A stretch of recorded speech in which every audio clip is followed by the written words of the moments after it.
Episode की starting में हम देखते हैं ब्लेड मास्टर गायनी के सामने मेंग टियान अपनी सेना के साथ में खड़ा होता है, जिस पर ब्लेड मास्टर गायनी कहते हैं कि तुम अपने सेना के साथ में वापस चले जाओ, आगे मत बढ़ो। यह सुन करके मेंग टियान कहता है कि मेरे सैनिक एक मिशन के लिए निकल चुके हैं, इसलिए वे कभी खाली हाथ नहीं जाते हैं। इस पर ब्लेड मास्टर गायनी कहते हैं कि क्या तुमने मून वैली की फाइट के बारे में नहीं सुना है। यह सुन करके मेंग टियान के सोल्जर्स थोड़े से डर जाते हैं। इस पर मेंग टियान ब्लेड मास्टर गायनी से कहता है कि तुम्हें तुम्हारा नाम और रिस्पेक्ट दोनों ही किंग एम्परर ने दिया है, फिर भी तुम उन्हें धोखा क्यों दे रहे हो। तब ब्लेड मास्टर गायनी कहते हैं कि मैं किसी को मारना नहीं चाहता हूँ, वे तो बस मेरे रास्ते में आ गए थे। इस पर मेंग टियान कहता है फिर तो अब तुम मेरे रास्ते में हो। यह सुन करके ब्लेड मास्टर गायनी कहते हैं कि अगर तुम मरना चाहते हो तो आगे बढ़ो या फिर लौट जाओ। इस पर मेंग टियान हंसते हुए कहता है कि ब्लेड मास्टर गायनी तुम भले ही किन एम्पायर के सबसे बेस्ट स्वॉर्ड्समैन हो, लेकिन क्या तुम्हें लगता है कि तुम मेरे सैनिकों को अकेले ही डरा सकते हो। तब ब्लेड मास्टर गायनी कहते हैं कि जनरल मेंग टियान तुम एक बार ठीक से सोच लो। तब जनरल मेंग टियान बताने लगते हैं कि मेरे सैनिक किन एम्पायर के सबसे बेस्ट ट्रूप्स में से एक हैं और ये उन सैनिकों से कहीं ज़्यादा खतरनाक है जिन्हें तुमने मून वैली में मार दिया था। इस पर ब्लेड मास्टर गायनी कहते हैं कि मेरा मतलब है तुम जिंदा रहना चाहते हो या नहीं, क्योंकि इस समय तुम्हारे सोल्जर्स की नहीं तुम्हारी लाइफ खतरे में है। इस पर मेंग टियान कहता है क्या तुम मुझे डरा रहे हो। तब ब्लेड मास्टर गायनी कहते हैं कि मैं तुम्हारे सारे सोल्जर्स को एक साथ नहीं मार सकता हूँ, लेकिन मैं इस बारे में बिल्कुल कंफर्म हूँ कि तुम्हें मार दूंगा। इसके बाद हमारा सीन शिफ्ट होकर के सीलेन और शायू पर आ जाता है, जहाँ पर ये लोग यिनफू से बच करके अभी भी भाग रहे होते हैं। वहीं शायू शीलेन को उसे बचाने के लिए थैंक्स बोलता है। इस पर सीलेन कहती है कि तुम मुझे थैंक्स मत बोलो, तुम मेरे दोस्त जाऊ हेई को थैंक्स बोल सकते हो जिसने हमें बचाया है। इस पर शायू पूछता है कि जाऊ हेई क्या तुम्हारे पेट का नाम है, क्योंकि यह बहुत ही फास्ट है। इस पर सीलेन बताती है कि यह घायल है, नहीं तो यह और भी तेज भाग सकती है। तभी शायू देखता है कि यिनफू अभी भी उन लोगों के पीछे पड़ा हुआ है। इस पर सीलेन एक सीटी मारती है, जिसके बाद जाऊ हेई अपनी पूरी ताकत लगा करके भागना स्टार्ट कर देती है। वहीं यिनफू उनका पीछा करते हुए कहता है कि आज देखता हूँ कि तुम लोग कहाँ तक भाग सकते हो। तभी शीलेन देखती है कि आगे का रास्ता टूटा हुआ है। इस पर वह शायू से कहती है कि तुम मुझे कस के पकड़ लो, जिस पर शायू डरते हुए उसे पकड़ लेता है। तभी शीलेन जाऊ हेई से कहती है कि तुम कूद जाओ, जिस पर जाऊ हेई सीधा रास्ते की दूसरी तरफ छलांग लगा देती है। वहीं यिनफू उनके पीछे आने की कोशिश करता है, लेकिन वहाँ की हवाओं की वजह से वह आगे नहीं जा पाता है। तभी हम देखते हैं कि जाऊ हेई आगे के रास्ते पर पहुंच करके लटक जाती है, जिस पर सीलेन जाऊ हेई से चिल्लाती है कि जल्दी से ऊपर चढ़ो, जिसके बाद जाऊ हेई फाइनली उस पर चढ़ जाती है। वहीं हम देखते हैं कि यिनफू उन्हें देख करके हाथ मसलता रह जाता है, जिसके बाद वह वहां से चला जाता है। तभी सीलेन सायू से कहती है कि अब तुम मुझे छोड़ सकते हो, जिस पर सायू उसे जल्दी से छोड़ता है। इसके बाद सीलेन जाऊ हेई को जान बचाने के लिए थैंक्स कहती है और उसके साथ में खेलते हुए शायू से बताती है कि जाऊ हेई घायल है, इसलिए उसके लिए तेज दौड़ना खतरनाक है। इस पर शायू जाऊ हेई के पास जाने की कोशिश करता है, लेकिन वह उसे दूर भगा देती है। यह देख करके सीलेन हंसने लगती है। तब शायू कहता है कि मैं तो इसे थैंक्स बोल रहा था। इस पर सीलेन जाऊ हेई से कहती है कि तुम गुस्सा मत करो, वह हमारा दोस्त है। जिसके बाद वह फिर से शायू को जाऊ हेई के पास बुलाती है, लेकिन जाऊ हेई फिर से शायू के ऊपर दहाड़ती है। तब शायू डरते हुए कहता है कि ठीक है, मैं तुम्हारे पास नहीं आ रहा, क्योंकि ऐसा लगता है जाऊ हेई तुम मुझे पसंद नहीं करते हो। इस पर सीलेन शायू को अपने साथ लेकर के जाऊ हेई के पास जाती है और कहती है कि इसे अभी तुम्हारी आदत नहीं है। तब शायू जाऊ हेई को थैंक्स बोलते हुए कहता है कि तुम भी हम लड़कों की तरह बहादुर हो। यह सुन करके सीलेन फिर से हंसने लगती है। तब शायू पूछता है कि आखिर में अब मैंने क्या कर दिया। इस पर सीलेन उसे बताती है कि जाऊ हेई एक लड़की है और अभी वह 4 साल की है। इस पर शायू हंसते हुए कहता है कि ऐसा लगता है आज एक ही दिन में मुझे 2 लड़कियों ने बचाया है। इस पर सीलेन कहती है कि तुमने भी मुझे एक बार बचाया है। इस पर शायू अकेले ही बड़बड़ाता है कि मुझे ऐसा क्यों लग रहा है कि मैं बिल्कुल बेकार हूँ, क्योंकि लास्ट में तो तुमने ही मुझे बचा लिया।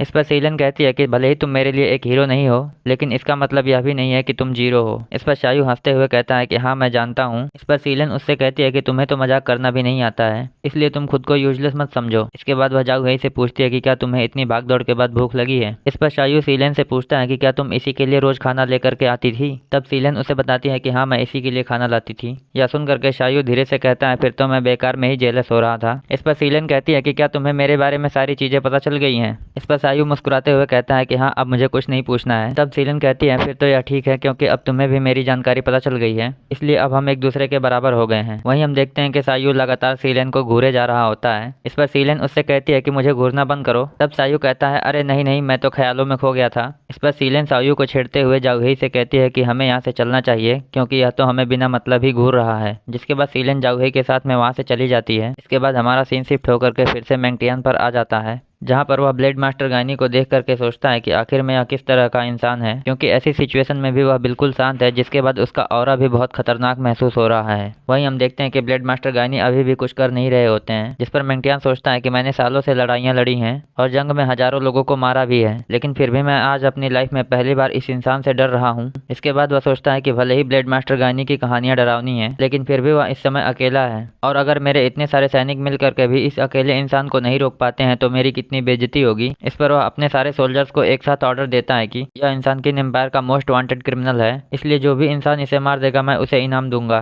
तभी हम देखते हैं कि ब्लेड मास्टर गायनी जनरल मेंगटियान के देखने से पहले ही उसके घोड़े पर जा करके खड़े हो जाते हैं। इस पर मेंगटियान भी शॉक हो जाता है और सोचता है कि आखिर में यह इंसान इतना फास्ट कैसे हो सकता है। इसके बाद वह ब्लेड मास्टर गायनी पर एक अटैक करने की कोशिश करता है, लेकिन हम देखते हैं कि ब्लेड मास्टर गायनी उसके अटैक को डॉज करके सीधा अपनी तलवार उसके गर्दन पर रख देते हैं। इस पर मेंगटियान के सारे सैनिक एक साथ डर जाते हैं। तब ब्लेड मास्टर गायनी मेंगटियान से कहते हैं कि मैंने जीने और मरने की चॉइस सिर्फ तुम्हारे लिए दी थी। वहीं हम देखते हैं कि जनरल मेंगटियान डर गया होता है, जिसके बाद वह ब्लेड मास्टर गायनी से कहता है कि आखिर में तुम इस लकड़ी की तलवार से क्या करना चाहते हो। तब ब्लेड मास्टर गायनी कहते हैं कि तुम्हारा आर्मर भले ही मेटल का बना हुआ हो, लेकिन तुम्हारे गले को काटने के लिए यह लकड़ी की तलवार ही काफी है। इस पर मेंगटियान कहता है कि मैंने यह कभी नहीं सोचा था कि मेरी मौत एक लकड़ी की तलवार से होगी, वो भी ब्लेड मास्टर गायनी के हाथों। इस पर ब्लेड मास्टर गायनी मेंगटियान से कहते हैं कि तुम्हारे पास अपने मिलिट्री को ऑर्डर देने का एक चांस है, इसलिए अगर तुम कोई गलत ऑर्डर देते हो तो यह तुम्हारी लाइफ का आखिरी ऑर्डर होगा। इस पर मेंगटियान हंसने लगता है और कहता है कि इन सैनिकों को देखो, इनके कमांडर को तुमने तलवार की नोक पर रखा है, फिर भी ये लोग लड़ने के लिए तैयार हैं, इसलिए अगर तुम मुझे मार भी देते हो तो ये लोग तुम्हें जिंदा नहीं छोड़ेंगे। इस पर हम देखते हैं कि वे सारे सोल्जर्स ब्लेड मास्टर गायनी को मारने के लिए तैयार हो जाते हैं। इस पर ब्लेड मास्टर गायनी कहते हैं कि किन एम्पायर के मोस्ट वांटेड क्रिमिनल को मारने के लिए तुम्हारे जैसे काबिल जनरल की कुर्बानी किन एम्पायर के लिए अच्छा नहीं होगा, इसलिए बताओ क्या तुम्हारी यह कुर्बानी किसी काम की है। इस पर मेंगटियान कहता है कि एक सोल्जर को देश के लिए मरना बहुत ही फख्र की बात होती है। इस पर ब्लेड मास्टर गायनी कहते हैं कि अनफॉर्चुनेटली तुमने गलत डिसीजन लिया है। तब मेंगटियान कहता है क्या सच में? मुझे तो नहीं लगता कि तुम मुझे मार भी सकते हो।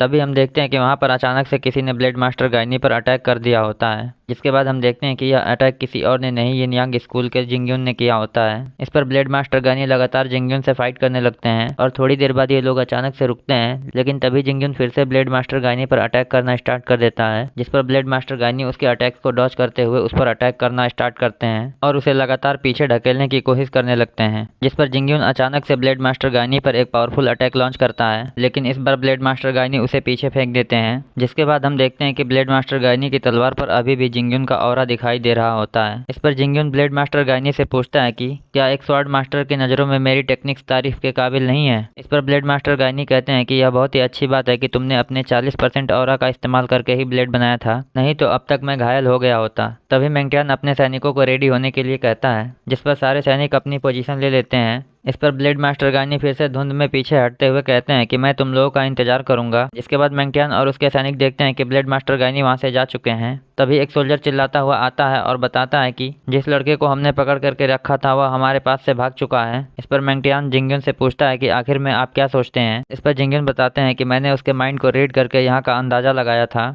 इसीलिए मैं बिना उस कैदी के किसी एक स्पेसिफिक लोकेशन तक आपको नहीं ले जा सकता हूँ। इसके बाद जिंगयुन बताता है कि ब्लेड मास्टर गायनी ने हम पर इसीलिए अटैक किया था ताकि हम लोग डिस्ट्रैक्ट हो जाएं, जिसके बाद उनमें से कोई हमारे कैदी को छुड़ा करके लेकर चला जाए। तभी हमें डाओजी का सीन दिखाते हैं जिसने एजोंग को उन लोगों की कैद से छुड़ा लिया होता है। इसके बाद हमारा सीन शिफ्ट होकर के फिर से शायू पर आ जाता है, जो सीलियन के पास में आकर के शंघाई सिटी को देखने लगता है और थोड़ी देर बाद कहता है कि यह नज़ारा कितना खूबसूरत है। इस पर हम देखते हैं कि सीलियन रोने लगती है। इस पर सायू पूछता है आखिर में क्या हुआ, क्या तुम अपने घर के बारे में सोच रही हो। इसके बाद वह सीलियन के पास बैठ जाता है। तब सीलियन उससे पूछती है कि आखिर में तुम्हें कैसे पता चला। तब सायू कहता है क्योंकि मैं भी अपने घर के बारे में सोच रहा था। इस पर सीलियन कहती है क्या तुम सच कह रहे हो। इस पर सायू बताता है कि मैं जितनी बार भी इन लाइट्स को देखता हूँ तब मुझे मेरे घर की याद आती है, क्योंकि जब भी रात होती है तब लोग अपने घरों में जाते हैं और अपने लोगों के साथ में बैठ करके मजे करते हैं, इसलिए ऐसी सिचुएशन में मैं खुद को बहुत ही अकेला महसूस करता हूँ। यह सारी बातें सुन करके सीलियन और भी इमोशनल हो जाती है। तब सायू बताता है कि मेरी कंट्री और मेरा परिवार दोनों ही मुझसे बहुत दूर हैं, जिसके बाद अब उनकी यादें ही मेरे पास रह गई हैं। वहीं अब उनकी यादें भी इतनी पुरानी हो गई हैं कि वे धीरे धीरे मिटती जा रही हैं। इस पर सीलियन उससे पूछती है कि क्या तुम्हारे फैमिली मेंबर्स में से भी कोई मारा गया है। तब सायू कहता है कि नहीं, मैं तो एक जंग में छूटा हुआ अनाथ बच्चा हूँ, इसलिए इस दुनिया में मेरे जैसे हजारों अनाथ बच्चे हैं जिनकी कोई गिनती नहीं है। इसके बाद वह सीलियन से पूछता है क्या तुम भी मेरे जैसे महसूस करती हो। इस पर सीलियन हाँ में सर हिला देती है। इस पर सायू कहता है लेकिन आज की बात बहुत ही अलग है, क्योंकि मैं इन लाइट्स को देख करके भी अकेला महसूस नहीं कर रहा हूँ जैसा कि पहले करता था। इस पर सीलियन उसे खामोशी से देखने लगती है। तब सायू उसे बताता है कि ऐसी सिचुएशन में अगर तुम्हारे पास कोई दोस्त होता है तो तुम अच्छा महसूस करते हो, इसलिए क्या मैं तुम्हारे तुम्हारे लिए ऐसा फ्रेंड बन सकता हूँ। इस पर सीलियन फिर से हाँ में सर हिला देती है।